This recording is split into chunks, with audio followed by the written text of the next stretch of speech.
Thank you for zooming in to Tastefully Provocative. This evening, we are going to discuss some topics from the book, The Color of Money, Black Banks and the Racial Wealth Gap by Merhesa Baradaran.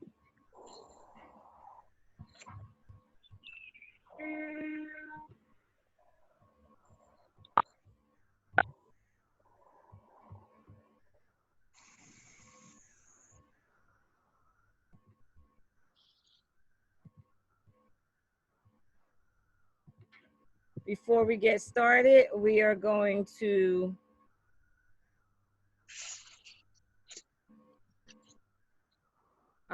watch, of course, okay, here it is. We're going to watch a short video.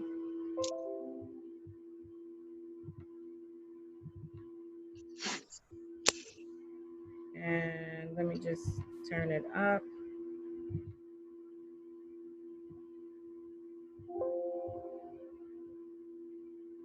Can everyone see it? Yes. Okay. More wealth than the average Black family.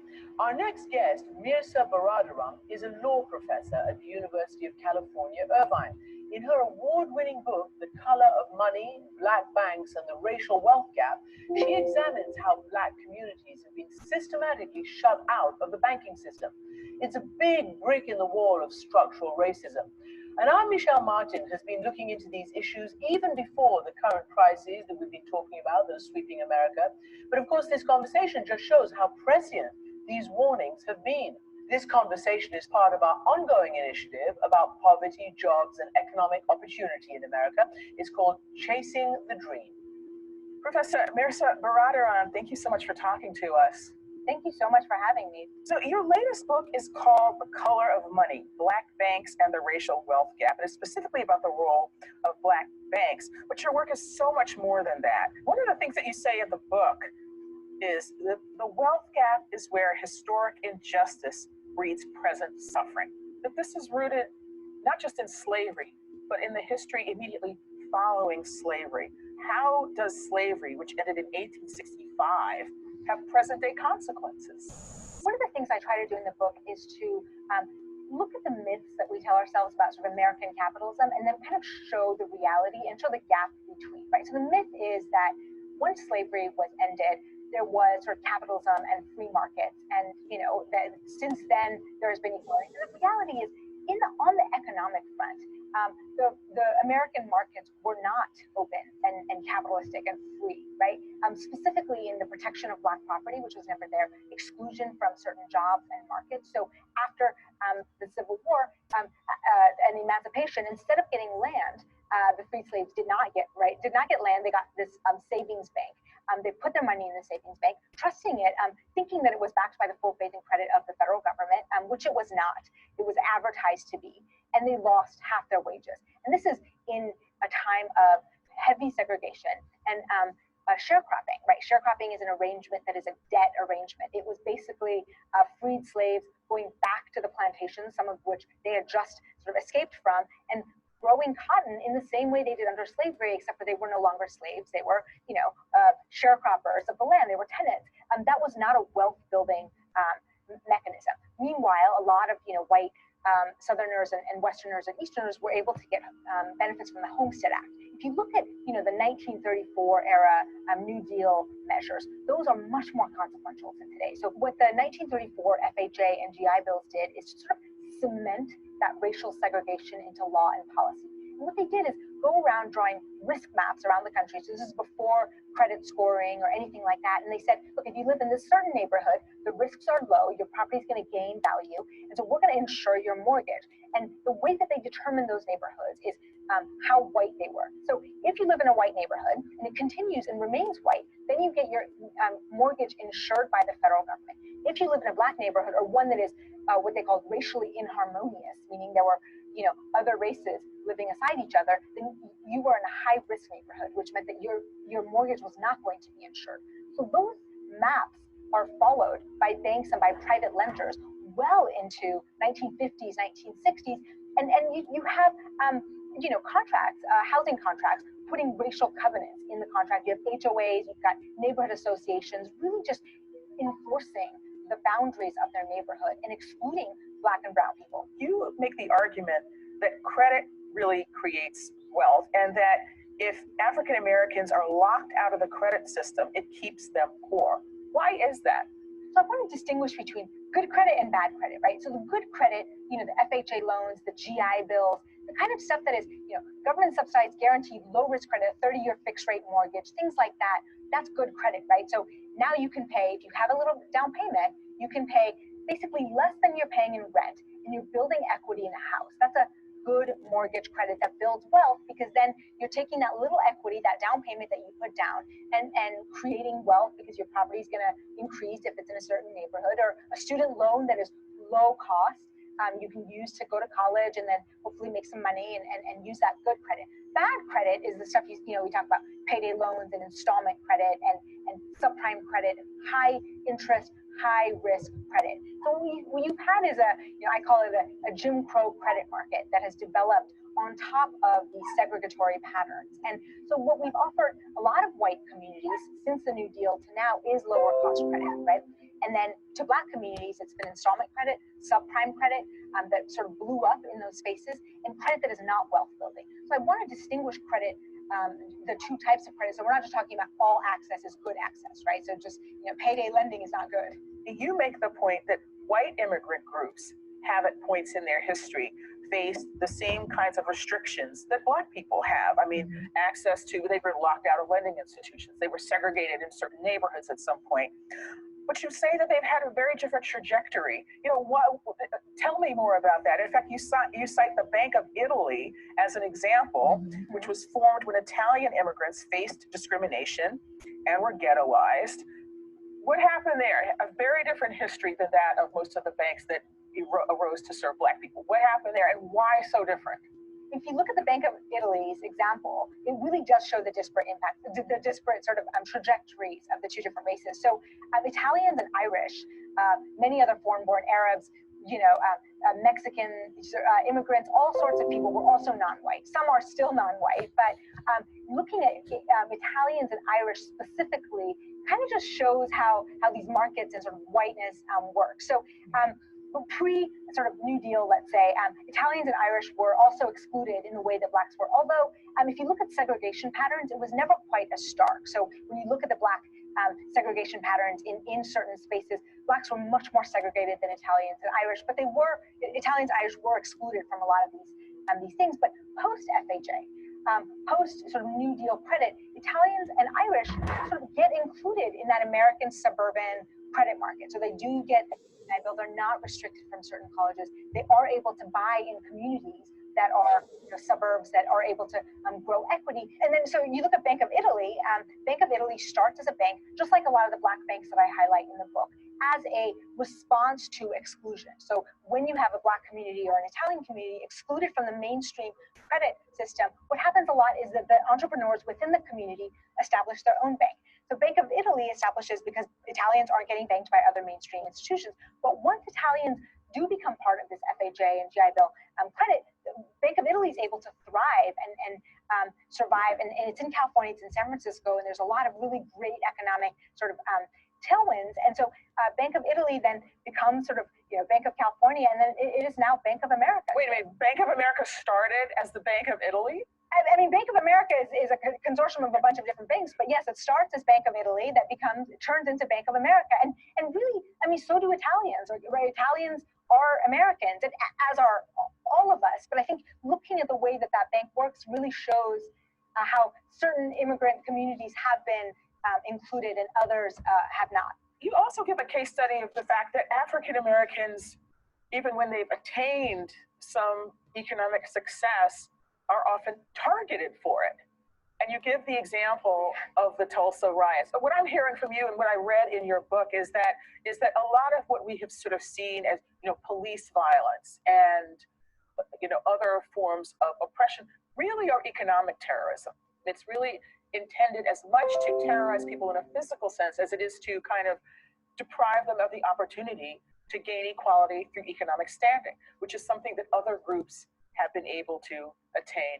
Is there any place that contradicted that pattern? I mean, you do talk about Durham, North Carolina. Can you talk a little about that? Yeah. And how is that different? Durham, I sort of contrast with Tulsa in that Durham understood that they were in a very precarious situation. They were also very successful Black businesses, but they purposefully did not build the tallest building in town. They built a smaller, more humble building, right? And so they kept that wealth more hidden and more sort of secondary to the white structure. When you're a minority group in a majority environment, what the survival dictates apparently the route that Durham went. But I will say on that terrorism point and the riot point, I mean, the majority of U.S. history, when we talk about terrorism, we talk about riots and violence, it is white violence against Blacks.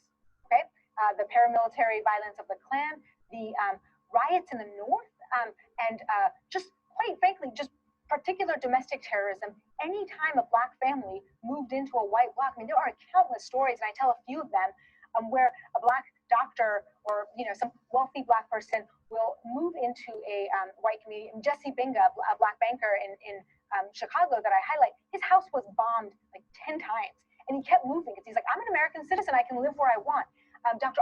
Ossian Sweet moved into a building, and a white mob gathered, and they started throwing, bricks and setting a fire. And he was armed and brought his friends, and they kind of shot out in self-defense, which is their right, sort of, to protect his home. And he gets charged with murder because someone in the crowd is killed by one of the bullets. And so you have actually a pattern of white violence against Black homeowners. So when we talk about capitalism, we have to talk about whose property are protected by the laws, right? Max Weber talks about the monopoly of violence that a state holds. And so we have to talk about whose property is the state protecting and whose property is it not protecting. On the question of capitalism, and you sort of make the point in the book that Black capitalism has been sort of embraced, across the political spectrum throughout time. I mean, from Frederick Douglass to, Richard Nixon to Barack Obama, who are all, obviously very different people. In theory, it should work, right? In theory, it should work. I mean, it goes back to one of the sort of the core principles of your book is that, without wealth, there is political equality is very hard to attain. So why hasn't it worked? So Nixon really staked his administration on Black capitalism. And I focus on it a lot in the book because that's kind of the world we live in, right? This theory that, look, what Black communities need is more capitalism and more entrepreneurship. His opponent during that election in 1968 is Hubert Humphrey, who says, you can't have Black capitalism without capital, right? And that's essentially the point I'm trying to make in the book. That's the point Frederick Douglass makes. So Frederick Douglass believes in capitalism, but he says you can't have freedom. You can't have capitalism without land, right? Because if you don't have land, you actually don't have freedom. And that's essentially what happened. Frederick Douglass was proved right in the post-Civil War era is because slaves didn't have land, they lost the vote, they lost access to political systems, they lost equality and freedom. We can keep talking about entrepreneurship and opportunity zones and things like that, but we have to look at the structures of how capitalism works and what the laws of capitalism are. Capital just grows unto itself, right? If you don't have capital, it's really hard to get capital if the structure of capitalism is just going to keep sort of perpetuating certain things toward capital, right? So I think looking at homes today, right, looking at the way that property increases in value or decreases in value, when you still see that wealthy Black people, their properties aren't increasing in value if they live in a predominantly Black neighborhood, that's capitalism, right? That's the market coding the racial preferences of market participants, right? And so insofar as the market is coded with racism, capitalism is not going to work. But I also want to make the point that we actually have never really had true capitalism in America. I think that's one of the biggest myths is we have had a lot of subsidies for white families. The FHA, the New Deal, GI Bills, FHA, that was not capitalism. That was the government coming in, making maps of certain neighborhoods and guaranteeing mortgages in white neighborhoods and not guaranteeing them in Black neighborhoods. So if you're going to look for where capitalism has been, it's been in the Black neighborhoods. They've had no government subsidies, whereas white neighborhoods have had government subsidies. Looking at the tax code, right? We have a tax code that benefits the middle class, through our mortgage interest deductions, college saving bills. So I just want us to think hard about what we mean when we talk about capitalism. So give us some ideas, some of your ideas for how you would correct this. It's simple. I mean, we know how to create wealth for families. We did it through the FHA. We did it through the New Deal. So I've suggested, a new Homestead Act that takes some of the benefits of the last Homestead Act and without some of the bad parts, and looks at how cities evolve and looking at sort of revitalization that is not gentrification, right? So what you have in a lot of spaces right now is the stripping of black spaces as whites are coming back in, right? So the FHA, whites left to go to the white suburbs, and we're able to, gain from that. And now you have the reverse trend. And so a lot of black families are getting dispossessed of their homes and being resegregated into different areas. So disrupting those patterns and allowing people to have equity as their properties revitalize. I think looking really hard at what reparations looks like. Every society that has taken from when you look at the Holocaust, you look at South Africa, you look at the Japanese internment, we have done reparations. We as Americans have done reparations. Other countries that have done significant harm to a minority in breach of the social contract that we promised. Our Constitution promised equal protection under the law in the 13th, 14th, and 15th Amendment, and those promises were violated. So what does damages look like? Right? How do we make that right? You can call it reparations, you can call it damages, you can call it whatever you want to, but what you have to acknowledge is the harm. And then go to step 2 and 3 is how do we actualize some remedies? Talk briefly, if you would, about postal banking. That's one of the ideas that you become known for. What is postal banking, and why is that something that you think would help? Yeah, so postal banking is an idea that is beyond just for the racial wealth gap, but for any communities that are in banking deserts now. What you've seen in the banking sector is this conglomeration and homogenization of banks, and as Bank of America, going back to that example, has gobbled up a bunch of different banks in this 10-year merger wave that it's done. Is what it does is it closes up banks in areas that are less profitable. So we're talking about rural areas. In the South, in the West, in the middle of the country, white, black areas that are just low income, that are just not profitable for a bank. So what happens in these areas is people have to drive 30 miles to an ATM and a 7-Eleven and pay $7.50, right? Or they can go to Walmart or Payday Lender or a check casher to get their financial transactions. And so the idea with a postal bank is to actually have the post office, which by its original mission is in every community, just allow for simple banking. So this is a debit card, so you can participate in nationwide commerce, and a checking account, so you can pay your bills online and not have to operate in cash. That's just a simple idea, I think, that would benefit a ton of communities, not just Black and brown communities, but certainly also to that. I don't think that's a solution to the vast racial wealth gap. I think we need bigger guns for that, but this is a solution to a problem of poor families spending 10% of their income on financial transactions that the rest of us don't pay for because we have bank accounts. Professor Merhesa Baradaran, thank you so much for talking with us today. Thank you so much for having me. I really appreciate it. It's an honor.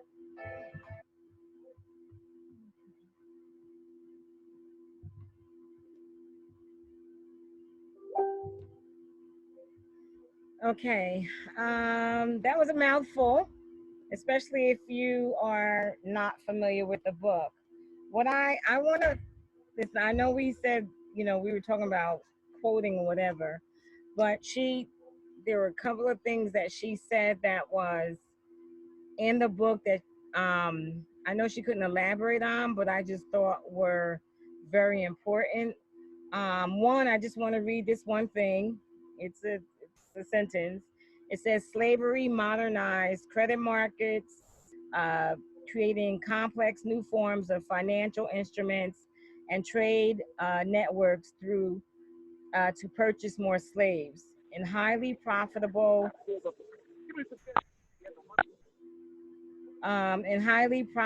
speculation-based markets.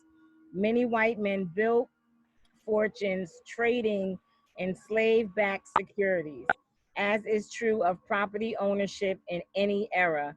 Those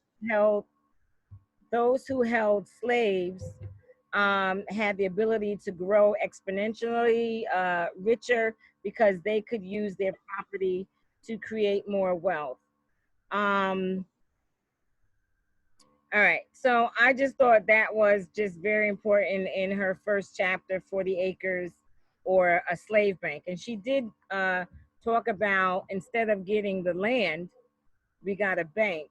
But what she did not address, she addressed a part of it, was when she went into the Bank of Italy and she was talking about other immigrants starting a bank and those immigrants putting their money in their own bank. What she failed to say, what she does say in the book, is they succumb to being identified as white. And I thought that was very important because she says in the book, a Black person or the Black community will never be white and will always be discriminated against, which is a part of what I felt was the problem when we talk about the gap, the racial wealth gap. And if you don't know what I'm talking about, I'm basically saying when the blacks, when we, when the blacks got the bank instead of the land, blacks were putting their money into the bank. But what the book also says, and she touches on it today, that because it was a Black community, blacks were not making what whites were making. Blacks did not have the same amount of money to invest. Blacks mortgages cost more because the bank did not receive as many investments. So it was already costly just being a Black owned bank and servicing blacks. Whereas when the Italians and Irish came and they banked with the Bank of Italy, they found themselves struggling in the same situation. So once they succumbed to the mainstream, okay, they decided to go mainstream and accept being white, being labeled under white, is when they were able to take in money from everyone. And that was a huge difference between the Black owned banks and other immigrants who came here. We did not go within the mainstream. We, stayed within the community. And as a result, we did not flourish as a bank.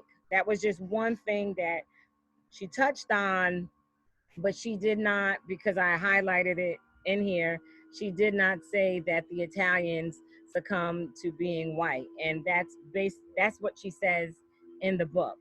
So I just thought that was important because we could never become white.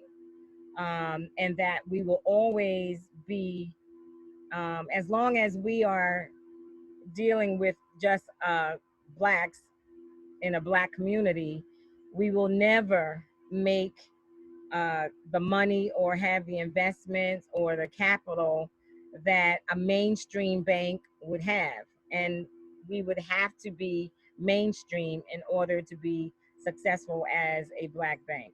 That's the only thing I want to say that she touched on a little bit. Anyone else? Yeah. She also, I think you might have already said this. I'm not 100% sure, so I apologize if I'm repeating again. But Black folks who were trying to invest in this bank or trying to build up the Black bank were using their money that they could earn, which was very little. So they would put in deposits that were, maybe, I don't know, a couple dollars, $10, $20, $100, all kinds of amounts that wasn't going to improve the bank because the bank needed to use the funds to invest to make more money. Right. And there was another part about those banks weren't even allowed to give the Black people loans. So it almost makes it completely useless to even have a Black bank if you can't get loans. That's part of the major feature of having a bank, is to be able to get loans to build your businesses. So those were some other things that she mentioned. But what was also happening is these so-called Black banks throughout history, because the way money operates, money follows more money or bigger money or greater amounts of money.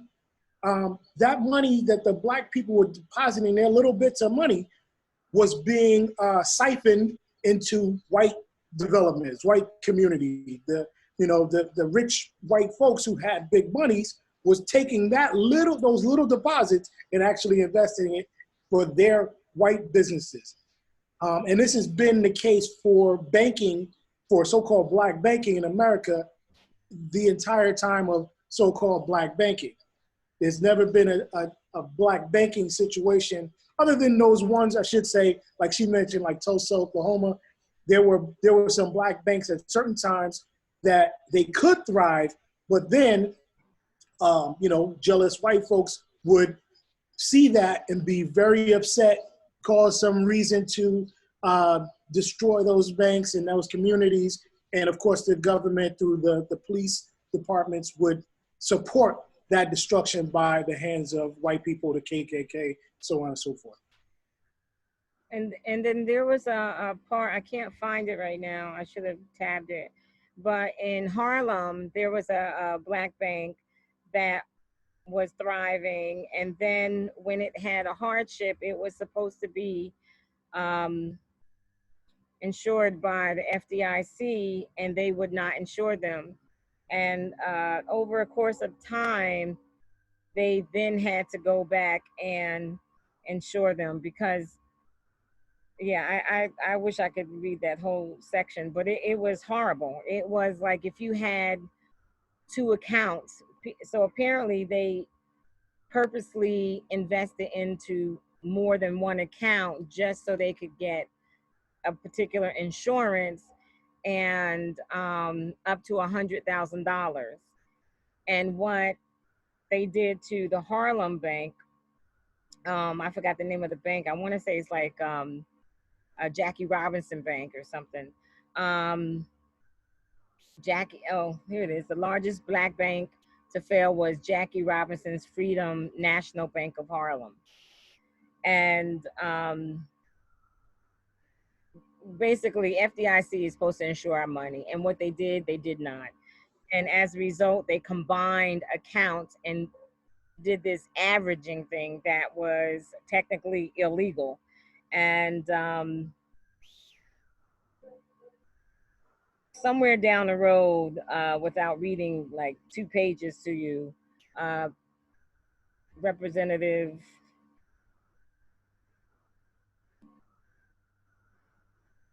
I don't know, but eventually they got their money and the insurance back. So, I mean, I guess my point is, something that we already know, that, segregation, we were not only segregated through Jim Crow, but also through finance.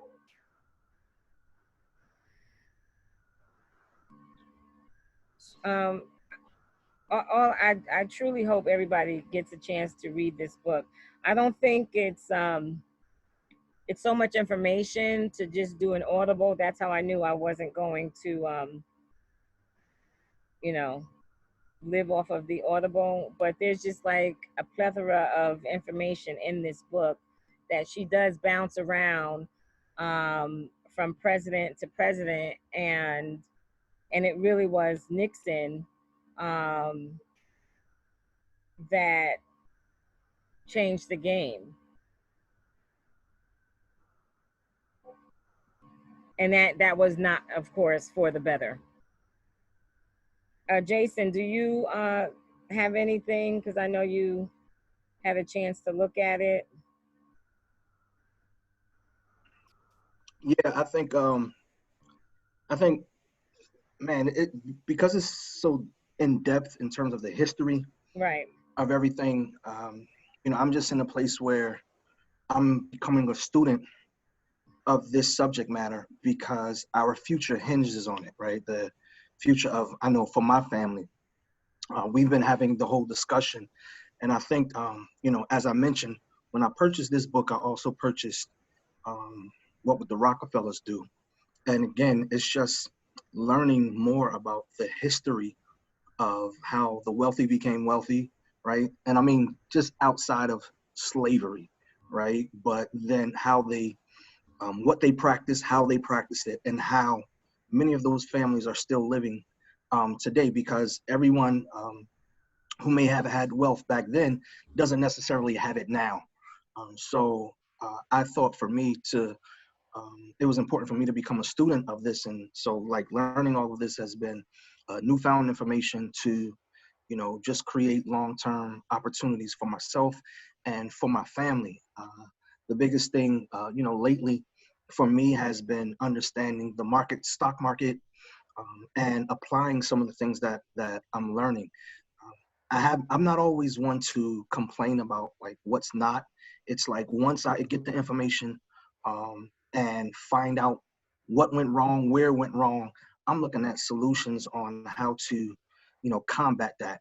Um, and I think sometimes, you know, that's just as important of knowing the solution or even having a plan on how to combat that. And I mean, yo, we got a long way to go, like, period. And I think, you know, the financial area is an area where we definitely have to come up in our education, because when we know, or when we know, then, you know, we're responsible for how we implement that, you know, and, you know, as we've been talking, you know, even with, you know, owning property and land and understanding what redlining means, and if there are workarounds to that, like there are quite a bit of Black people who are building wealth off of land and property, you know, and I think it it should, you know, give us a sense of urgency of, you know, what we can do to position ourselves, you know, better. And so like I can't wait to dig into this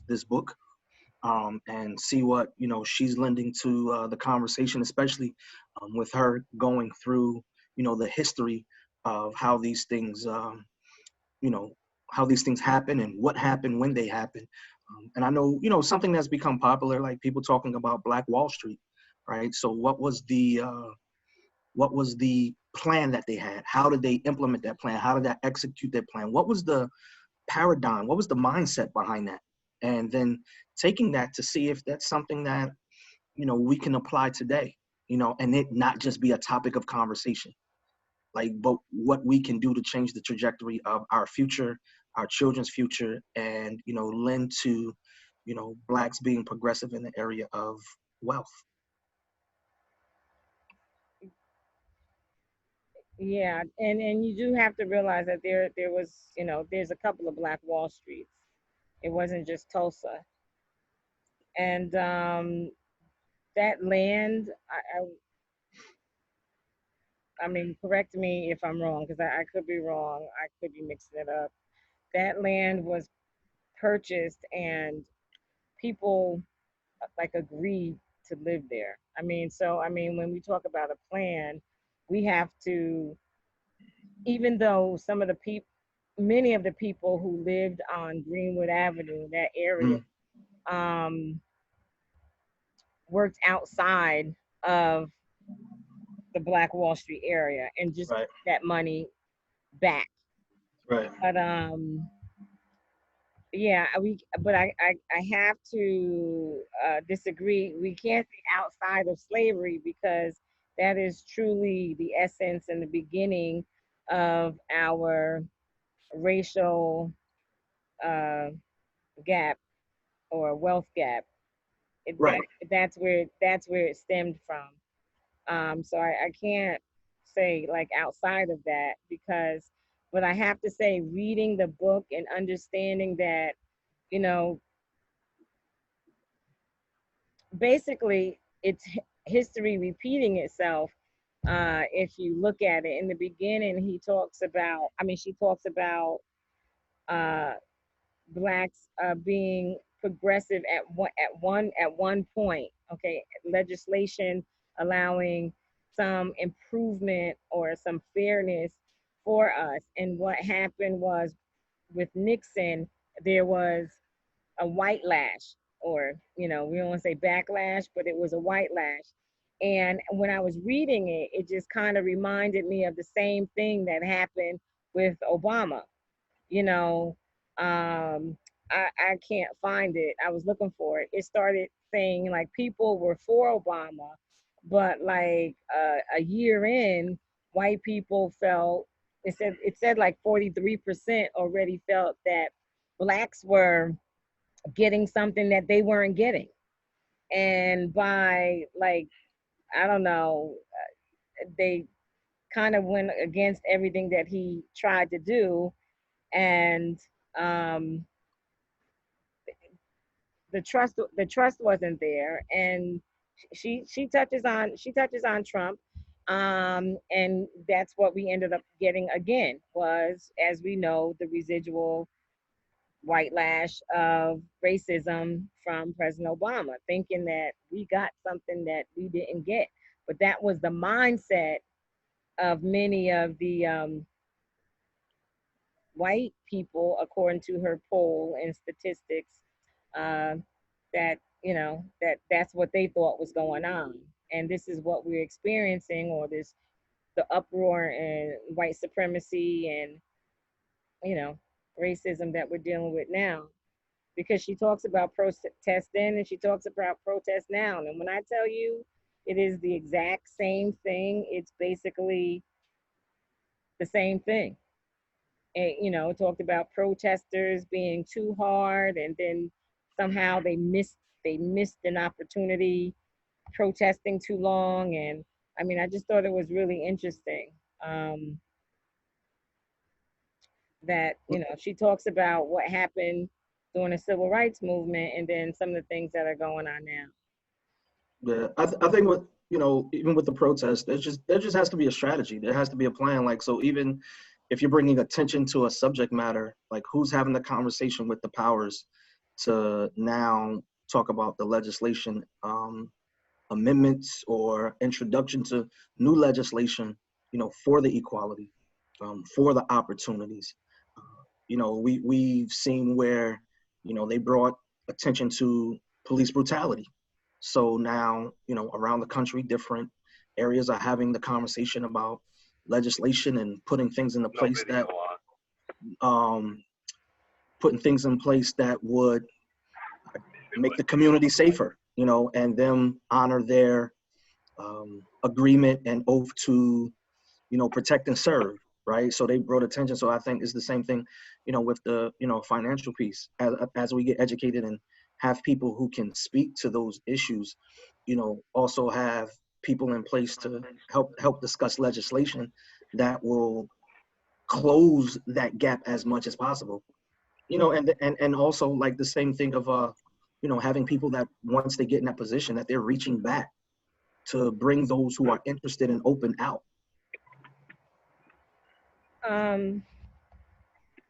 Can I, if no one has, I just kind of want to read this one thing. It said Nixon, where is it? But Nixon never intended to give blacks control of their community institutions, but rather ownership of the problem of poverty. Black capitalism delegated the responsibility to solve the racial wealth gap to the black community without the help of the white political establishment, who had always held power in the purse strings and who continue to do so. So, I mean, there's a section in the book that talks about a decoy and how uh, Nixon was probably one of the first ones to make it seem like he was trying to help the black community when it came to solving problems of poverty. But he labeled it as something, and I don't say we fell for it because I was a child, but we fell for it. And they talk about every other president from Nixon to Trump. They just kind of labeled it something else, and it basically does the same thing. It does not assist blacks when it comes to um, communities and investment and banking. So the way I understand the information from the book or the history, because that's basically what it is. It's pretty much a history book. Is that white supremacy always blocks Black people everywhere you go. Correct. And I think a good thing that Black folks should probably understand from all this is that when we talk about Black reparations, that's not us looking for a special handout. That's us wanting to be American citizens, because everybody else, as she talks about in her book, right, all other people who have thrived as so-called communities or ethnicities in this country have received subsidies or reparations or both. She talks also about how white so-called slave owners receive reparations. I mean, many of you may have already known this, but receive reparations once slavery, chattel slavery rather, was ended. So-called Emancipation Proclamation. Once that was ended and white slave owners lost their slaves, had to give up their slaves, some of them in the North and some places, they got money from the government for that as reparations, in the form of reparations. Black people really never have gotten any real reparations. There have been, government handouts like welfare that was for everyone. You gotta always understand that. Whenever something has been given to people in the Black community, it's always been something that was available to everyone in a certain circumstance. So that can't be considered reparations for Black people, any of the welfare stuff.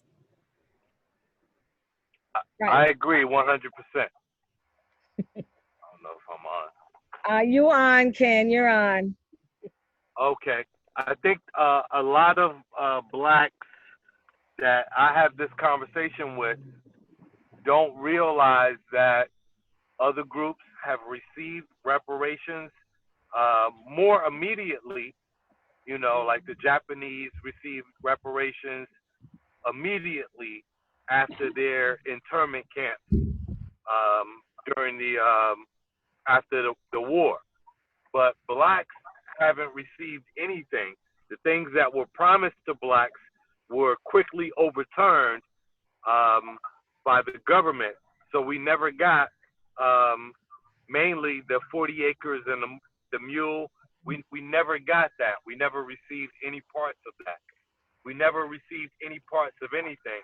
And like Kevin was saying, the welfare, affirmative action, and any other things that the opponents or the opposition might point to were never exclusively for the descendants of slavery in America. So we never got anything. So I think it's due time that we do receive our reparations. Unfortunately, I don't think that on this particular call, we're not going to receive too much rebuttal on that.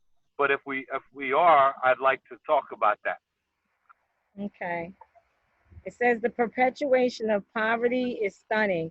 75% of Black children who grew up in families were at the bottom in the bottom wealth category remain in the same category as adults. According to a 2013 study, I know it's not yesterday, but it's not that far. Every additional dollar they earn in income leads to $5.19. Oh wait, I skipped a line. In 2013 study found that for white families, every additional dollar they earn in income leads to $5.19 in wealth. For Black families, each dollar creates only 69 cents in the total wealth. This is why the wealth gap between Blacks and whites can continue to grow even when discrimination ends. That was also in her book, obviously. Yes. So, I mean, that's a big difference. I mean, that doesn't sound like a lot, but No, it does. you know, That's a lot.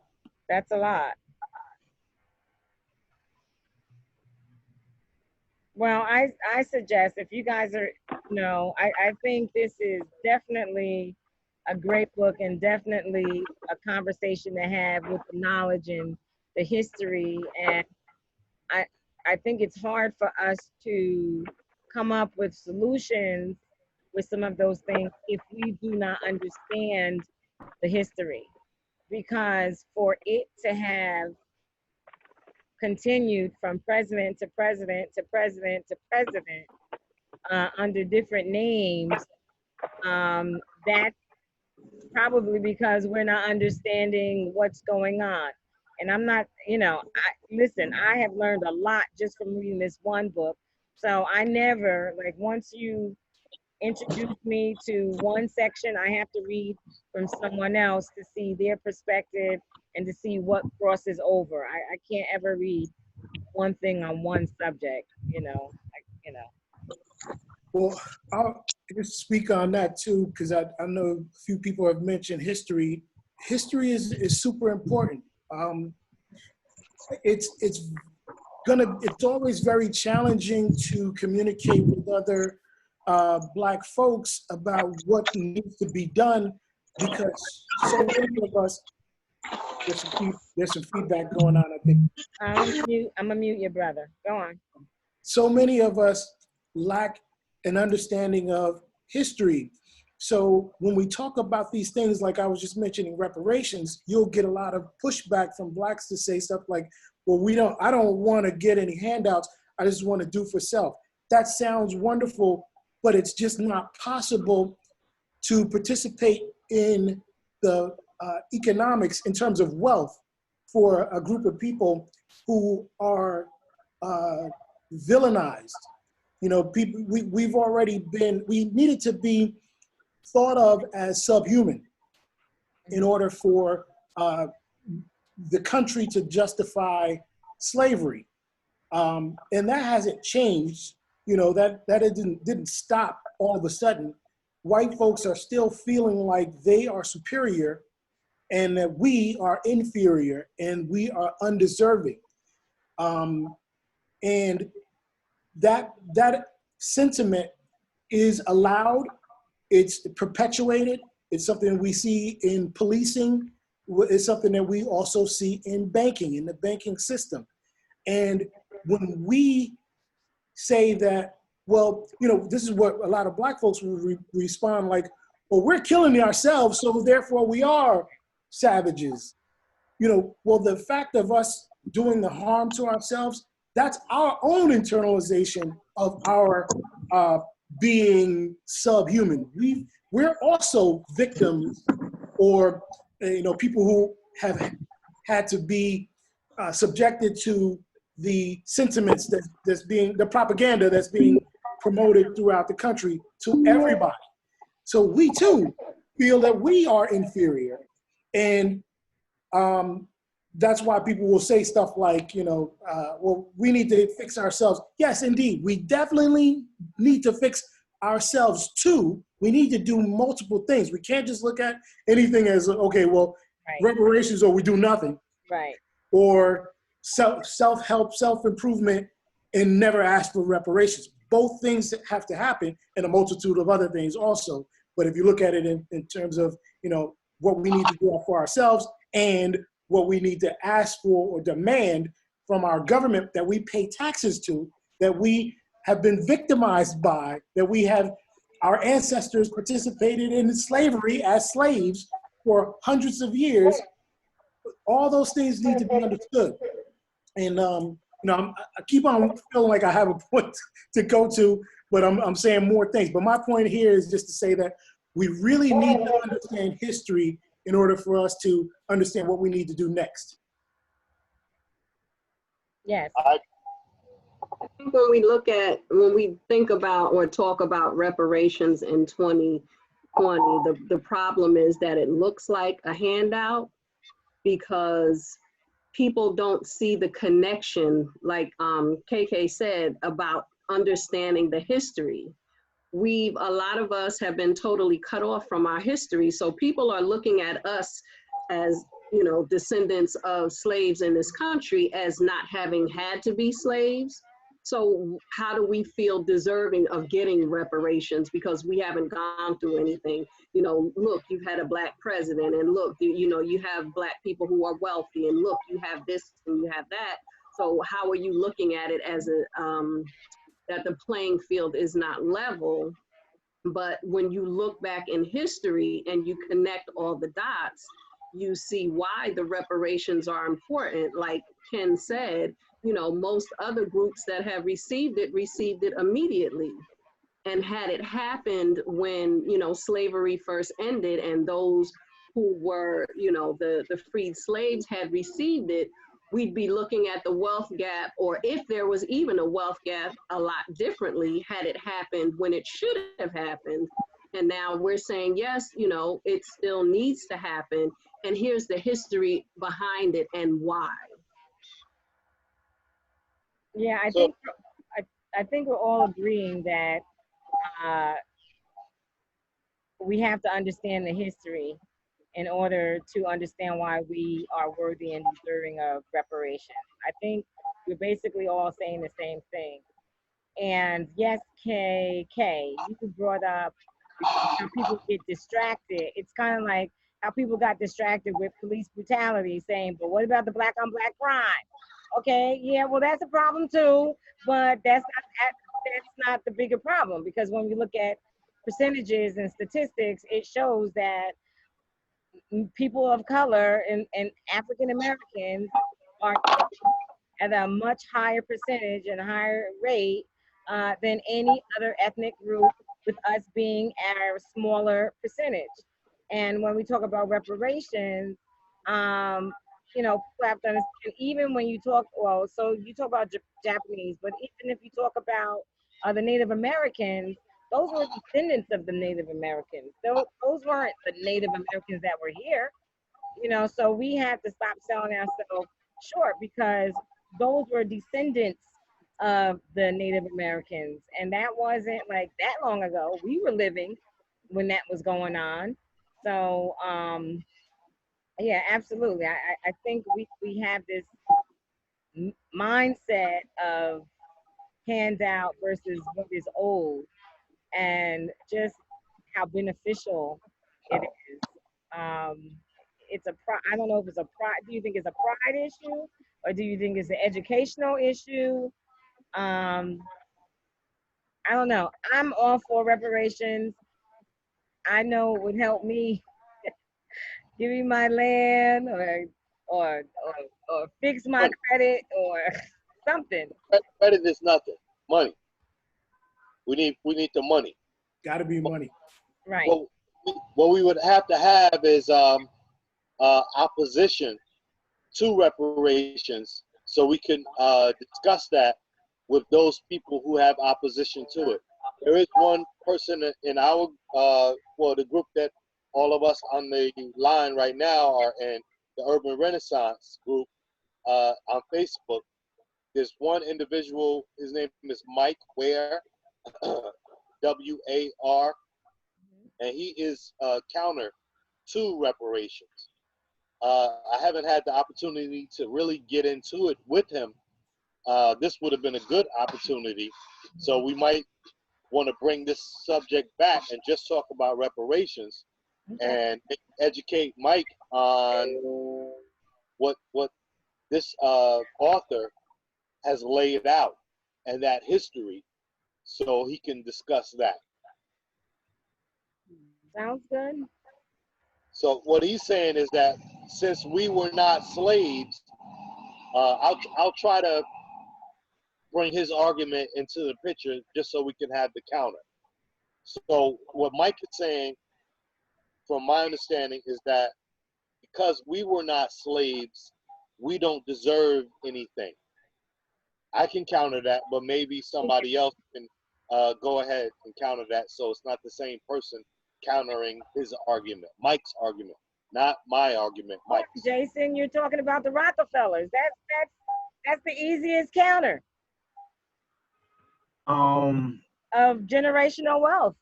Absolutely. And it's like, even though I may not have been a slave, since you've been giving it out to every other ethnicity and every other culture, please include us in that, not just the conversation, but include that in us gifting, and so that, you know, our community as a whole can have a chance and advance. And, you know what I'm saying? It's a heavy burden, you know what I'm saying, that's lifted when, you know, it's given to us. So it's like, I hear what you trying to say, but I'm not accepting that. No, like we can't accept that. We can't. That Right. we can't. That and again, that's something that we have to continue to bring up while you know, even while we're progressing, right? Like, it's like, right. Come on and add that in to what I already have. Right. You know, like you've done it for everybody else has benefited from it. Like, why can't we? Because even after, let's say a miracle happens and we get reparations, that doesn't mean slavery is going to, not slavery, that doesn't mean racism is going to end. That doesn't mean, you know, the hidden agendas are going to end. That is just going to give our people an opportunity to halfway get on the right page because of the gap being so wide. You know, and you know what I was going to as far as the Rockefellers, there are still families, there are still banks that are profiting, there's still mortgage, there's just still investment companies that are still profiting from the inception of slavery. Yes. I mean, Robert. You know, they weren't there. Robert, can you hear me? Yes. I lost your visual. Okay. No, it's all right. This is Todd. Can I be the jerk of the group right now? Do it. I have a joke for that, but go on. All right. All right. Go on. All right. So my question is, at this point, so we say that we deserve reparation, right? Should we expect it to come? What should we do in the meantime? Like, what are we doing in the meantime? We're going to get it with what we got. We're taking our gifts and our knowledge, our education, and we getting it, you know, and that's why, like, you know, at the end of my statement, I said, you know, add on to what we already have. You know what I'm saying? And help us. So in other words, go about your daily business without expecting this reparation. Don't sit back. In other words, you're saying don't sit back and wait for this to come. Keep moving forward. Of course. Absolutely. Right? And keep having the conversation. Like I mean, no, the conversation, forget about the conversation. Let's just do it. I mean, it's like, let's just do it. How long have we been waiting for the reparation? I agree. And when I say the conversation, I mean, keep bringing it up. Like, don't let them forget it. We'll be waiting for the reparations until we pick them. You said they forgot it? They don't care. They forgot it. No.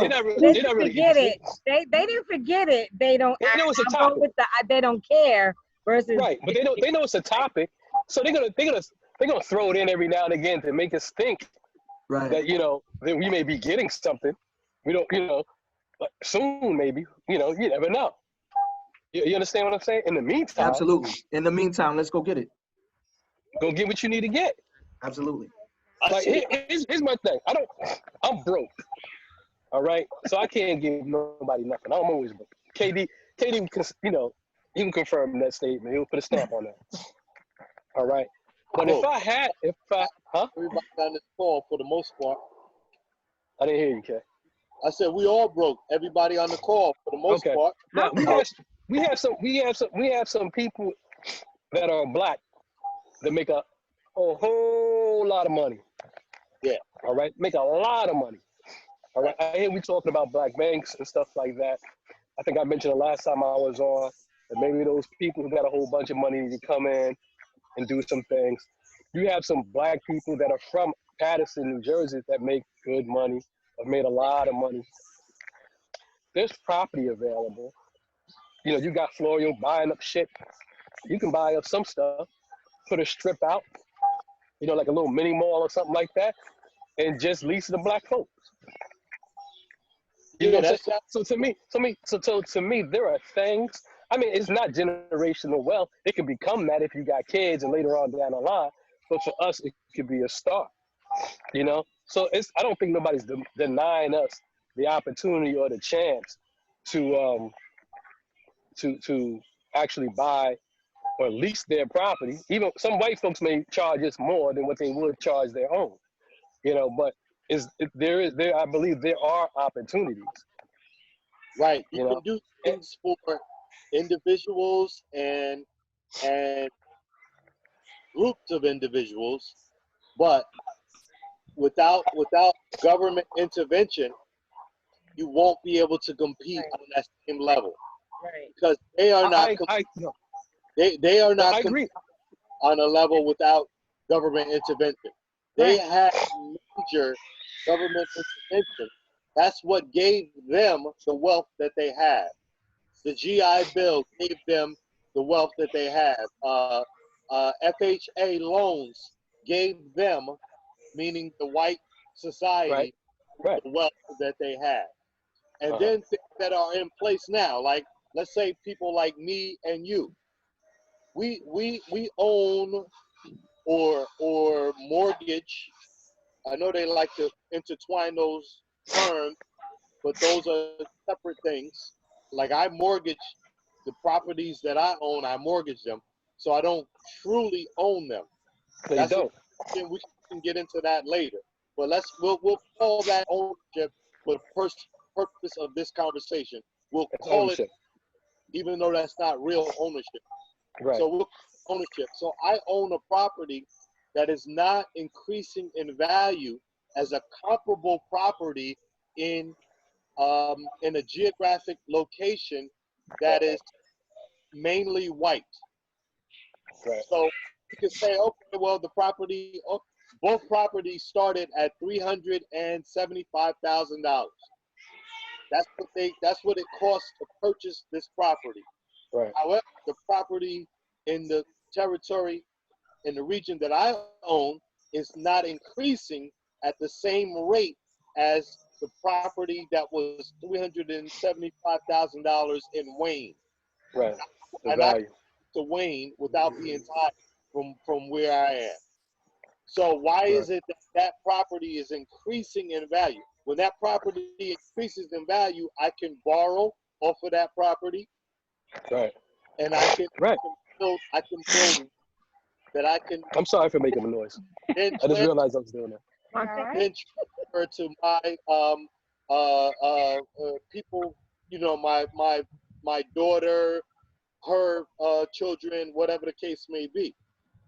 However, it's not happening at the same rate, and that's because of the structure of white supremacy. Correct. Okay, in the South, I get that. That's in the South, when you buy your house, you actually buy the land. So now you actually own the property. Like, see, they would tell you up here that you own your house. That's everywhere. When you move, that's everywhere. No, you own your you can own your land as well. That's everywhere. Everywhere that you buy a property, you're not just buying the house, you're buying the land that the property sits on. Wait a minute. So the house that you live in now, all right? Yes. You own the property as well? Yes, that's everywhere. No, you don't. Check it out. Because this is what they'll tell you. This is what they'll tell you. See, you have the house. The house is yours. All right? Yeah. The land that is on is not yours. They would tell you they would tell you want to take. Please don't go into your diatribe. Whose land is this land that I have? Whose land is that? This land is your land. I was singing that. That's the thing. We gotta move away from that. If we can't answer a question, we can't stand on that. This land, I understand that in your mind, the land is not mine. In reality, the land is mine. I own the land and the property and the house. That's reality. I understand that in your mind, and until you can answer the question, then don't stand on that. Please don't stand on things that's our problem. We stand on things that we can't answer. Can I interject for 1 second? On this land is mine. Ken, I mean not Ken, Todd. Todd, yeah. So I'm going to pause there because I don't understand how you're thinking. So you brought up Florio, right? So you bring up Florio. Florio buys land and builds property on that land. So how could you say he purchased lots, right? He purchased a lot, but you what's actually pay taxes. What is Listen, you're purchasing, you're leasing your lot. That's what you're paying your taxes on. You're leasing your lot. I'm not leasing a lot. All right. No, you're purchasing the lot and block where you develop that land. I mean, where you develop that land by, you know, in his case, creating buildings. You know, Ken purchased his block and lot and bought a house that was already built on that real estate. And, you know, it's the same for anyone else who purchases a home.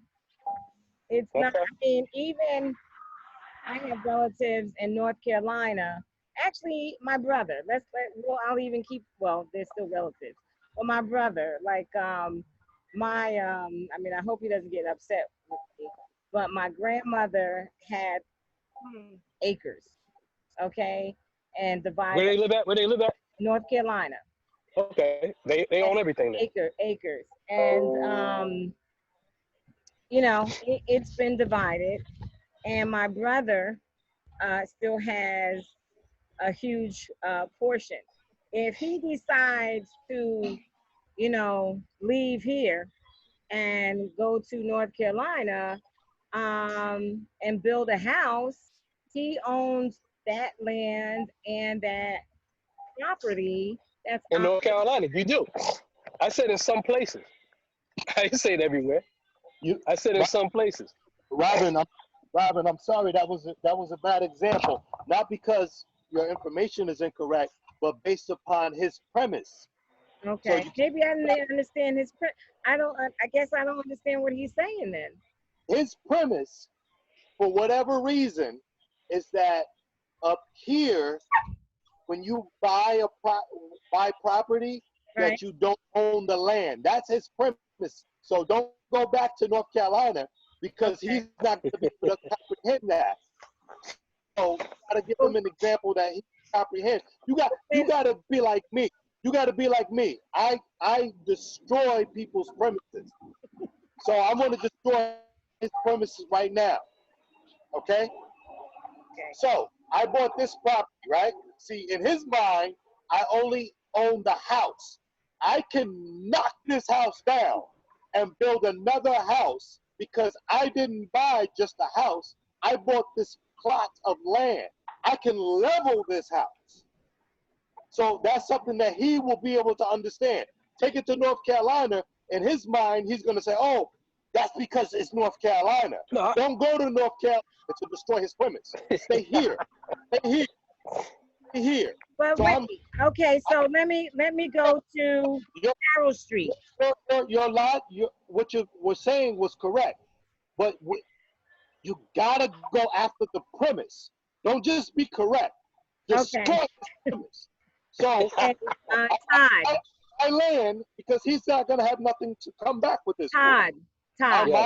My uncle used to own Clyde's Liquor Store, right? It was on the corner of Carroll and I want to say Governor. No, it's not Governor. I don't know. There's the street behind 12th Avenue, but it's Carroll. It was on the corner of Carroll and I can't. It's something. It's okay. You can just go ahead. It's on the corner. All right. So, you know, naturally he retired from that. That became some like a temporary bodega.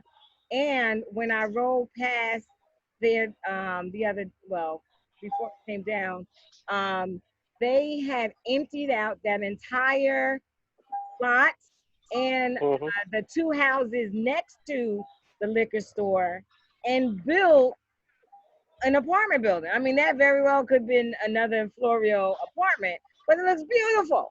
I just want to say. But my point is, take the dog back. Who brought the dog out? My point is, whoever bought that property, bought the land, cleaned it up, and built on top of that land in New Jersey on Carroll Street. Definitely on Carroll Street. Okay. All right. Let's just go ahead.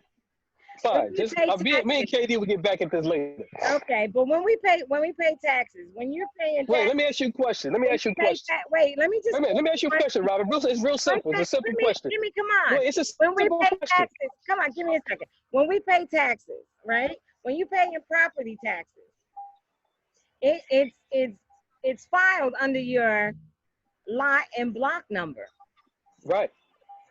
That's the so they know what land. Right. Let me ask you a question. When you build an addition on top of the land that you say that you own, why do you need a permit to do that? Well, because that's other. You don't own it. You should be able to do what the hell you want. It's your land. You should be able to do whatever you want. If it is your property, you should be able to do whatever you want. No. There's R1, there's R2 and 3. There's different zoning areas. If there's an area, to give you an example, on the opposite side of me for Vreeland Avenue is a R1 zone. Anybody that has a 2-family has been grandfathered in. You cannot make an addition to that house because I own my car, but I can't put a missile launcher on the roof of it that is operational. But you can change if you wanted to. You shouldn't. You shouldn't. I will go to jail. But you can't. No. But wait a minute. It's something different about being illegal. It's not saying that you can't. I will go to jail because it would be illegal. Wait a minute. It doesn't say you can't build it on top of your car. You own your car. You can change your car. You can change the structure of your car.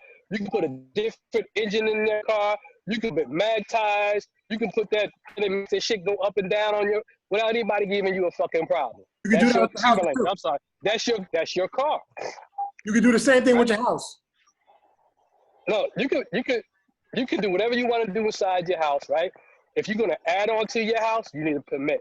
If you want to add certain things to your house, just like if you want to. Wait a minute. But if it's your house and your property, why you need a permit to do so?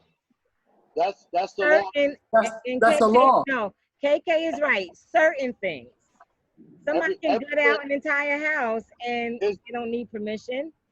There's zoning everywhere. Down south, we have zoning laws. Everywhere there's zoning. And you can't compare a house to a vehicle. A house is an investment. A vehicle is something that depreciates as soon as you buy it. A house appreciates when you buy it, and that's why people invest in their homes, because when they sell it, it's of a greater value, whether they invest in their home or not. You can compare. Because of the point I was making was that there's always laws. There's laws about everything. So you can't just say that because you can't add on something to a certain thing to your house, therefore you don't own it. You can't add certain things to your car. Doesn't mean that you don't own it. It just means that there are laws. There are many laws within any sovereign nation. There are going to be various types of laws. Laws on ownership. And they coincide with other laws. I mean, there's courts in every city, every state. There's zoning. You can't just do whatever you want because it's down south. See, you got to understand how people think and where their thoughts are. Todd is a friend of mine, so I understand that he's retired. He's thinking about moving down south, and I think that's a good thing. And there are many things good about moving there. So he's attributing all sorts of different things that are not true to his decision to move south. He thinks that he can't level his property and put another house on his property. He thinks that he owns just that structure. He doesn't. He owns that. He owns that plot of land. He can level that house if he wants. He can build a new house there if he wants. Just like a person down south can do. So it's the same ownership. It's cheaper down south for different reasons. So trying to get back to another thing, Todd said he wanted to be played a jerk advocate or something like that. Something like that, right? But you also mentioned about waiting for. There's a guy when I worked at McDonald's when I was like 17 or Burger King, one of the two. This dude, man, I still remember his brother. He said, "Let me borrow $5." He hasn't given me that $5 back. I'm still waiting for that $5. Now, I'm still living my life though. So while you wait, doesn't mean you wait and do nothing. Right. The wait is okay. Wait is just wait. Sometimes you wait in line. Sometimes you wait at home. I'm still waiting. If that dude comes and says, "Yo, remember that the $5 I borrowed from you? Here you go." I'm gonna take my $5 back because he owes it to me. Now, out of my generosity, I might even say, "Do you need this? I can give it to you," but I am still waiting for that money, and I've still lived my life. So that's what Black people need to do. The same thing. We need to still try to organize ourselves as individuals. I think that's kind of where you're going too. The individual needs to do things, but as a group, as an ethnicity, as a race, so-called, we need reparations. As a group, we expect to do well as a group. Individually, I do okay. I'm not, I'm poor like everybody else. I've saved a lot of my money, but my money is not even as strong as white folk money. I can't get the same kinds of loans that white folks can get, unfortunately, even though I may have more money than a lot of white folks. Now, I'm not gonna let that say to me, "Well, KK, don't go to the bank and attempt to get the loan that you need." I'm gonna go for the loan. If there seems to be some racism that happens, then I'm gonna respond based on that and say, I need to get support from the government because I have been discriminated against or what have you. But I'm not letting any of the situations stop me. There doesn't need to be this dichotomy of thinking we need to do one or the other. We need to do both, and there's a whole lot of shit we need to do, including fighting for reparations as well as trying to build our communities. But we won't be able to do anything, without understanding the history and what actually is going on. You really can't understand the present without understanding the history. I think some of y'all might have heard this before, but it's just like when you go to the doctor, you got a problem. You can't just say, "Doctor, my stomach is hurting so badly, fix it." The doctor is going to say, "Well, what the fuck happened? What did you do? What precipitated this? What is the history? Do you have some history now? Do you have pre-existing conditions? Do you have something?" Not only you, your doctor's gonna say, "Well, what was going on with your parents? Do they have diabetes? Did they smoke? Did they smoke? How the hell that got to do with you? You got your stomach problem. But did your parents have all these different things?" We absolutely have to understand history in order to understand where we are right now, and then guess what? To go on forward. This is one of our problems as Black folks. We have difficulty moving ahead because we think we can start from this position right now. It doesn't work, ever. We have to learn what happened in the past. Ms. Janice, do you have anything to add, or Aisha, before we leave? No, well, good evening, everyone. All this is great. We're talking about the past, and we want to try to focus on where we're going to go from here.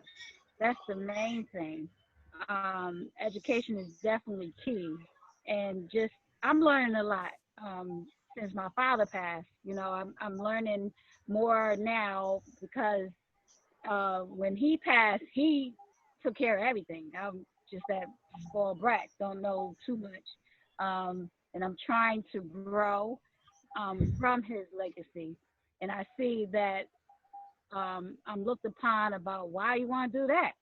Like, you know, I'm trying to continue on my father's legacy. He was limited to what his knowledge was as far as business minded, home ownership minded. So, you know, I really didn't make a big stink about it because, you know, my father is my father. And, but I sit and listen. I don't, you know, ruffle no feathers yet because I'm still trying to learn, you know. But this is good, and I'm glad that I was invited to listen to you all and try to gain more knowledge so that I can grow also. And I see a lot of stuff with the fire department and just being owner of a business. You know, they try to finagle, try to find out how much you know first before they give you any knowledge or give you any incentives of being a black owner or something. So this is great. I'm so glad to be here with you all, and I hope I'm able to continue this because I am quite busy, but I thank you, and this is very knowledgeable. And thank And you I for want to joining. say also one thing I noticed with our youth and young adults on these streets, a lot of them they tend to, because I notice it here, but my barbershop is located in Lafayette and Rosa Parks on the corner. So there's a lot of traffic in that area. And I notice like when I'm outside sweeping up, cleaning up from people that they're walking and eating and throwing bones and you know, you don't do this in Fairlawn. You don't do this in Elmwood Park. So people look at me doing it like, why you doing that? You own if I don't do it, this is my house. All this is my house. You know, this is my business. This is where what feeds me to make me allow me to eat. Why shouldn't I keep it clean? Even though you throwing your bones. I told one lady she was eating a banana in the car and the garbage can was just a few feet. She could have caught it if she threw aimed properly, she would have got it. I said, excuse me, miss, but can you just get out the car and put that in the garbage? You missed the whole garbage can. So she cussed me out, needless to say. So I stood there, I took it. She drove off, I picked the banana peel up. I'm like, the ignorance of us is just unacceptable. You're at the point where you can't say nothing. Right. And then when you try to do something for them and give them an opportunity to come and voice your opinion about stuff, if you think you're done wrong in these streets, come to the meeting. And they don't have time. So I don't know what's the answers. I really I'm kind of like I'm fed up, but then I'm still trying. Amen. Listen. I don't have the answer either, but I think part of the answer is to not give up. Being that you brought up that particular location, me and my brother, well, he was younger than me, you know. So, but we grew up in that area. 65, it was Graham Avenue at that time. We moved away from that area. I remember, I don't know if he remembers, but I remember one time being there in that area with our father. It was me, my brother, my sister, and our father. There was a ice cream store diagonally across from where your barbershop is now located. Long time ago. Long time ago. We had moved from Graham Ave. We were 2 blocks down from that area. But we went to that ice cream place. Got our ice cream, and we, as kids, were about to throw our wrappers on the street. And our father said to us, I'm older than KK and Christy. They may not remember. He said to us, don't throw your trash in the street. Throw it in the garbage. Back then, there were garbage cans there. But, however, there was still garbage all on the ground. And I remember my sister saying, well, it looks like a garbage block, because she was a little kid. So I'm not gonna Don't count this against her. Count this against my little brother. Don't count this against me. We're little children. I'm talking about my father. He said, well, we just don't do that. We don't add to the problem. We don't add to the problem. And that's something that stuck with me, because the block looked like garbage. And my sister was correct. It did look like garbage. And my father was 100% correct. You don't add to the problem. So I think we have a responsibility to correct wrong information. I think, now I'm not disrespecting my brother Todd. I love this brother. This is my man. Too, man. This is part of this is my family right here. His information was wrong information. I challenged his information in the way that I challenge information, in the way that I communicate, in the way that I talk. I think that's maybe you don't be like exactly like me, but you don't accept wrong information. And I think we have a lot of wrong information when we say, oh, just throw it out in the street because this street looks bad. You know what I mean? As a little kid, that's what my sister was saying. The street looked like other people had thrown their garbage there. She was 100% correct. Other people did that prior to her. But my father was correct in that we don't add to the goddamn problem. We got to be part of the solution. So sitting back and not speaking out, I think that harms us. And I think any person, there's a saying, when you know better, you do better. But I think I will add to that, you have to speak better as well. You have to say something about that. Because my father could have allowed all of us to just go ahead and throw stuff there, and that would have been our lesson, that it's okay here. And then when we go to Fairlawn and we see a good street, then we could say, all right, well, since other people don't throw trash in the street, then we don't throw trash in the street. Hell no. If it's wrong, then it's wrong. That's right. No, you're absolutely right. You know, and I've had people say, well, that's what we have garbage people for. And I'm like, are you kidding me right now? You heard that? And me, when I was teaching in Newark, I mean, well, we started on 12th Avenue. I was young, but we cleaned up in front of the house. Like, I mean, we did. My father owned the house, but I want to say everybody on 12th Avenue between Carroll and Auburn, we actually had a good side of the street. It may have been lumpy because of the sidewalks may not have been, but I have good memories on the street. I know the area in general, but I don't know, but yes, we moved, and guess what? We had to clean where we went. So, and as a result, whether I'm renting an apartment, I'm not going to let garbage sit in front of the house. When I lived in Garfield, the first floor and myself, we took care of it, even though the landlord was someplace else, because we lived there. And I think, and that was a lot of people doing that. We just have to take pride in where we live, whether we own it or not. I mean, I just think that's just a behaviorism and a value system that we have to have for ourselves. Amen. And even if we do that, and I'm saying like KK was saying, there's no one solution. Right. Even if we do that, like if you read this young lady's book, and if you don't want to read her book, but you go on YouTube and you search this young lady and hear her talking, she will talk about areas that are way better than areas where we live, where we cleaned up and all, like I cleaned up outside of my house and all that good stuff.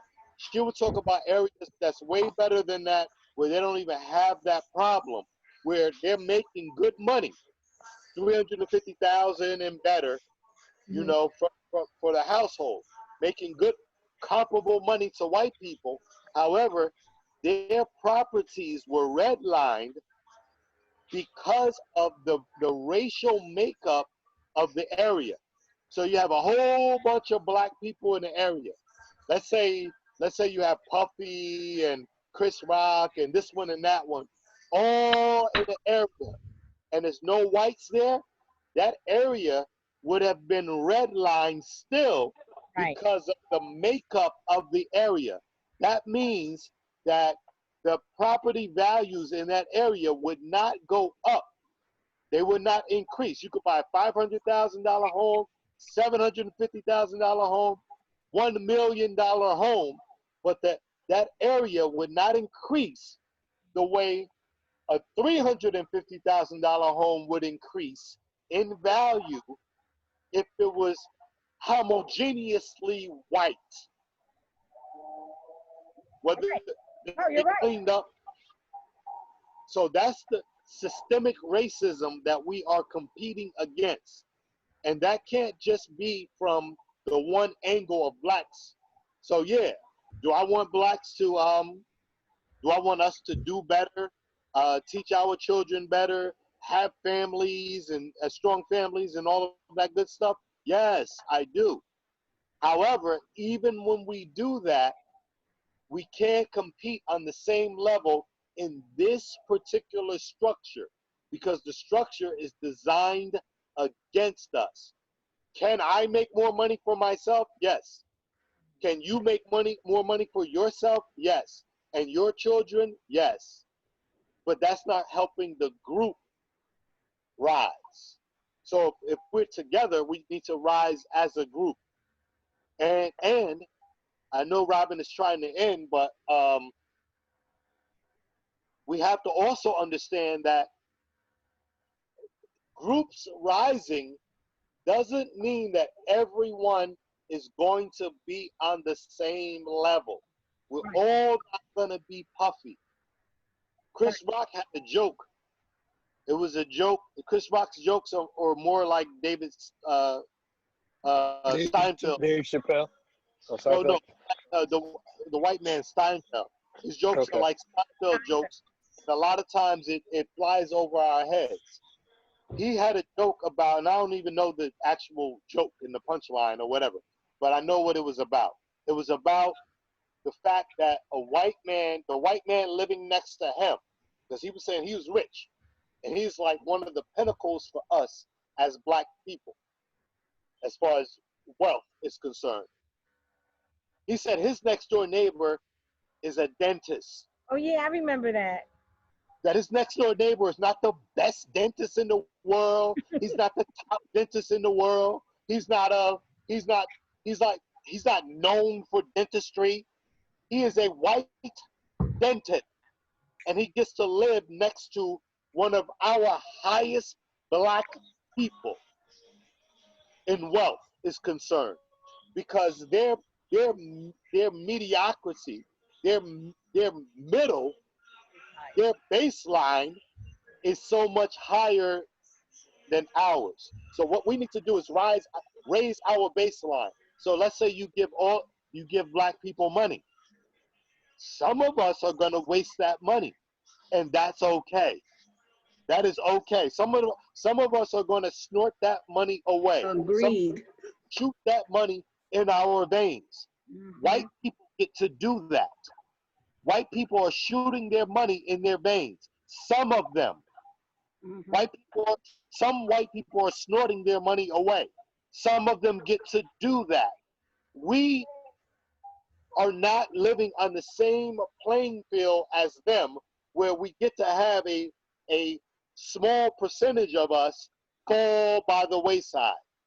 All of us are not going to come to the promised land that Martin Luther King might have been talking about. And I don't want to put words in his mouth and say what he was talking about. But we need to live on a level playing field where we get to be mediocre, where you don't have to be Michelle Obama. There was no other first lady with the credentials of a Michelle Obama. prior to Michelle Obama. Right. And there probably won't be one for a long, long time. We need to get to be as mediocre as they are. We don't have that luxury right now, unfortunately. I don't know if everybody can understand the Chris Rock joke, and I don't know if I'm relaying it correctly. I could be wrong. No, I remember that's an old joke, but I mean, and it wasn't like a punchline. It was because Chris doesn't always give punchlines. He tells these stories. He talked about. You're absolutely right. He said, "You know how much money I have to pay and to live in Pine. I forgot the name of the town. But he said, you know how much money I make, and I have a dentist that lives next to me. Like, yes, that actually mirrors what we were talking about, the wealth of what I say, 69 cents of wealth, and whites would gain 5.19 cents. Yes. Yeah. Yes. No, I completely remember him saying that as a part of his comedy stick. I completely understand that. And but that goes back to our parents saying to us, you have to work twice as hard to not even get the same thing, you know. So yeah, like, no, I listen. I was chastised for saying that to Black and Latino kids, saying that, yes, unfortunately, this is the structure that we're living in, and you have to work twice as hard to get what other people have received. And I think that we don't understand generational wealth. We, like most of us, the mother died, and you went to her house, and you got some stuff that you can't do nothing with, some plates, some furniture. You gotta pay to bury her. You know what I mean? The family be fighting over it. For lack of a better term, and no disrespect, you got a bunch of junk. You didn't get $350,000 just because mother died. You got a bill for maybe $3,500 to bury her, and other people eat at the big party, the repast, or whatever. I know white people that's friends of mine who got money even for just being on the outside of what daddy wanted them to do. So daddy broke off ties from mom, and there was a divorce, and in the settlement, the two kids got money in the settlement, cash money, that they were able to buy homes with. And this is the man is still not even dead now. You know what I mean? This was 15, 16, 17, 18 years ago. The guy never died. He was just able to give them straight up money because there was a separation between him and the family structure. We by and large don't have that situation. And it's not because of some bad on our own, not because my sister thought that at 7 she could put an ice cream wrapper on the floor, on the ground on Graham Avenue. It's because her people left her nothing. There were several people that died before her. And even after that incident, I grew up knowing 5 of my grandmothers. Like, I knew them. They were alive. They died with nothing. I don't blame them for dying with nothing. They came up under a situation where they could amass nothing. Right. And when they died, they had nothing, and they gave us nothing. Right. White people are not in that same situation, by and large. Right. Get something. Even if it's $20,000, that's more than what we get. We get a bill. Can anyone refute that? Can anyone rebuttal that? Saying that the majority of us, let's keep the number low. Let's keep the number low at $20,000. When mom and dad dies, you get $20,000 for the majority of black people right now. No. You don't get nothing. You get a bill. Nope. You got to pay when they die. And the unfortunate thing is, when we die, our kids most likely going to have to pay. Absolutely. Amen. But that goes back to knowledge. A lot of our older elders, they had no knowledge of wealth knowledge. Their version of giving us something was not equivalent to what our mindsets are now. Like you said before about, that what we thought is junk, they thought the world of it. They worked hard for that. It could have been a kitchen set that they might have built that was in the family for God knows how long. But when they said when they die, they're going to give it to Kenny. So that was their pride and joy for Kenny. But you don't think that it doesn't look like it's worth nothing in our eyes because we're thinking about money. They didn't have. Can I say that I don't want to be misunderstood. I'm not saying that whatever value that was to them is not invaluable. I'm not saying that because that's all they had. Right. Now, if they did have in their bank account $500,000, they wouldn't have just said, "Oh, I'm gonna leave this damn kitchen set." They would have been like, "Oh, I'm gonna leave Janice this $750,000." But if you don't have that, then you gotta attach more value to smaller things like kitchen sets. So I'm saying that the white people do have this money, and I understand how they were able to amass that money. White people were poor until the government decided we're going to make the middle class. The New Deal. The Bunker thing, that was made.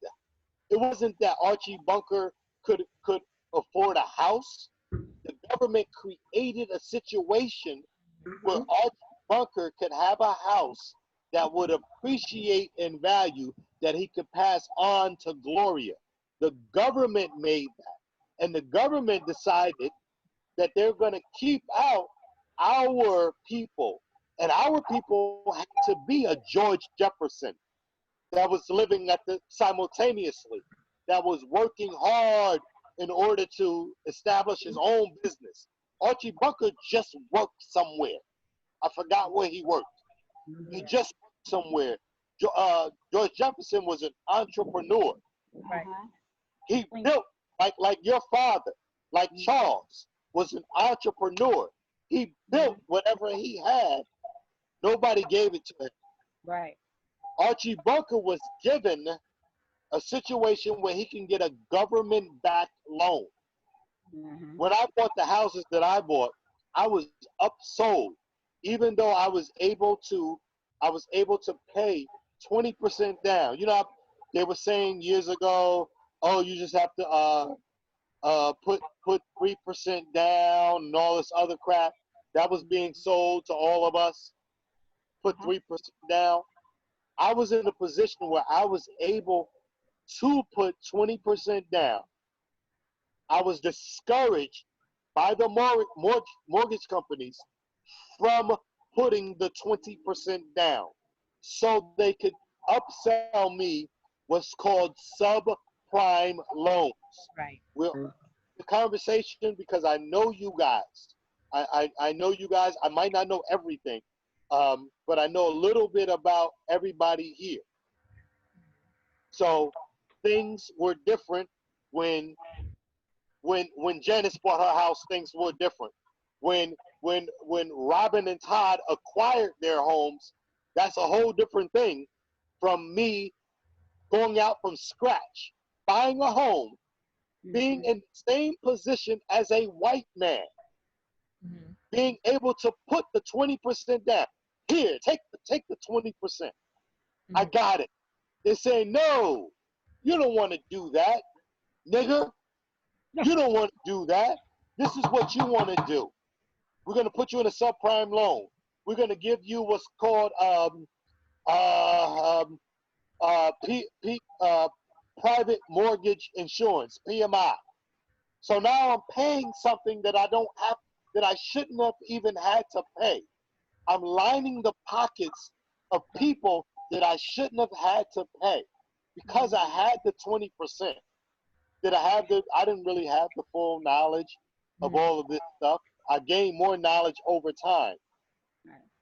When reading this young lady's book and going into this type of information, I understand that the people that were selling me the mortgage, because you got to get the mortgage from somebody, even if you go to the bank and say, hello, I want to buy a mortgage. You got to talk to a person. That person is given incentives to do certain things to certain people. Those things, what I'm saying, have harmed us as a group. Not me as an individual. So what? I got jerked. So what? I lost. So what? I'm paying more. So what? My house isn't, my personal house isn't accruing a certain amount of equity as another person. That's just me. But it's not happening to just me. Right. And it didn't happen because I was Ken McDaniel or KD or Doug. It's happening because of what you see about me.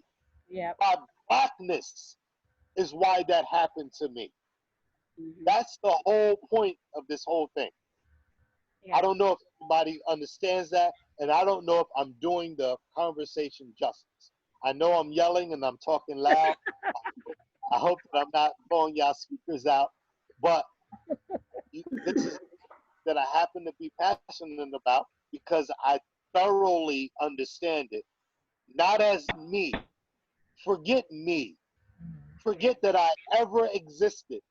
This problem will exist for you as Black people absent me. Yeah. We like to think about me. Oh, well, me, I'm this, and I didn't have that, and I still accomplished this. Right. Right. Garbage too. That's BS. Well, there's a reason. There are reasons why we think of ourselves so individually. First of all, most people think of themselves as families. Like people see their family as the unit that they need to do good for. And not only the few people in their immediate family, but their offspring, right? Like you mentioned about Archie Bunker. He was leaving something for that girl in the meathead. You know, they was gonna get something and they were gonna have offspring, and generationally, it was gonna be beneficial for them. Our families have been dismantled, have been disrupted, have been destroyed. Like, obviously, we know from slavery, because when we were even taken from our homelands, we were distributed then. And when sometimes some of us were together, we were sold off after that period. And then we know when we cut to the so-called welfare stuff we were talking about earlier, well, they were saying the system said that you can't have a Black man in the household. Black men were separated from their families right then. So all of us as Black people for centuries have developed this concept of individual. It's all about me, myself, what I'm doing. I can get this, I can get that. And making it very difficult for us as a group to do much of anything. So cut to Marcus Garvey and others were trying to tell us that we needed to unite as a people. We need to have unity to change some of this shit around. Because if we keep on operating as individuals, the best we could aspire to at a certain point was to be a good pimp, who was the best pimp. And I'm not even shitting on the pimps, because they actually saw the situation and took advantage of it and said, look, I can make this work for me. And the funny thing is, a lot of the pimps united. The pimps, the gangsters, actually did unite to some extent. But the masses of our people simply see ourselves as individuals. And if I am doing well, that's all that matters. And so we stay stuck in our bad situation. We need to collectively fight for our reparations, and we also need to collectively do our own businesses. Like what Janice is saying, we need to collectively understand how important it is to live in a good, nice, good-looking, clean environment, because that affects our psyche. But all of the stuff that we deal with, all of the conditions that we're under, have some precipitation, something that preceded it, something that caused it. The fact that when we look at our community and see it as a dump, well, we know that that's the situation. Christy says, yeah, I probably said the same thing. You might have said the same thing. It's a dump. Why would we put our stuff in the trash when everybody else is putting it out? Well, we need to ask ourselves, why is everybody putting their stuff all over the place like, you know, in trash? Right. It's because hopelessness set in. When you can't get the things that you need, the resources that you need to survive well and live well and thrive, when you can't get jobs, when you're separated from your families and that's institutionalized, you're hopeless. You start to feel like nobody cares. Why should I? Nobody's giving me what I need. Why should I give a damn? So this trash that I put in on the ground, it doesn't matter in those people's minds. But guess what those people are void of? They don't have the knowledge of our history. Right. We have to figure out how to educate the masses of our people on the things that we know and are learning. And I don't know everything. None of us knows everything. We are trying to learn all this stuff as we go. And how to teach people, that's one of the things I'm lacking. I've always been wanting to have education. If you look at I sent you guys a link to some stuff that a few of us got together and put together called Guidelines for Building the Black Community. That's values that we need to express to our people. But how to educate our people is very, very difficult because we're so at a loss. We're so at a deficit. Like my brother Al Moody always says. I want to wrap the. Oh, sorry. Yeah, it's okay. Only because we've gone into another.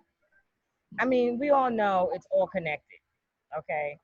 And but I just kind of want to end it on this note, okay, before we get into anything else, because honestly,